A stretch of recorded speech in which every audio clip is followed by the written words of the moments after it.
আর কুণাল ঘোষকে তুলে আপনারা সারাক্ষণ খারাপ কথা বলবেন না।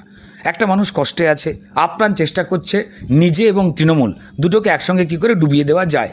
তাই উনি বিভিন্ন রকমভাবে কমেডি শোয়ের মতো কথাবার্তা বলেন, বিরাট মানসিক দুঃখে রয়েছেন। কারণ একটা মানুষ সাংবাদিক ছিলেন, তিনি ফেসবুকে যাই লেখেন, সোশ্যাল মিডিয়ায় যাই লেখেন, এই চোর, এই তুই জেল খাটা, এই কে ঘটিয়েছে এটা?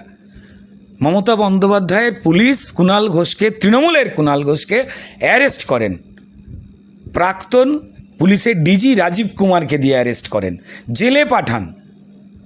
তারপর সেটাকে সিবিআইয়ের হাতে তুলে দিয়ে বলা হয়, এই নিন, একে তুলে দিলাম কুণাল ঘোষ, যা যা সারদার দুর্নীতি হয়েছে অনেক কাজে লাগবে। তাহলে তৃণমূলের মান সম্মান কে নষ্ট করেছিল? মমতা বন্দ্যোপাধ্যায়। জেলে কে পড়েছিল? তৃণমূলের পুলিশ, তৃণমূল দল। তো ফলেও তো উনি খুব কষ্টে রয়েছেন, ফলে তো উনি এর বদলা না নিয়ে থামবেন না। তাই কুণাল ঘোষের কথায় আপনারা ঠকে যাবেন না।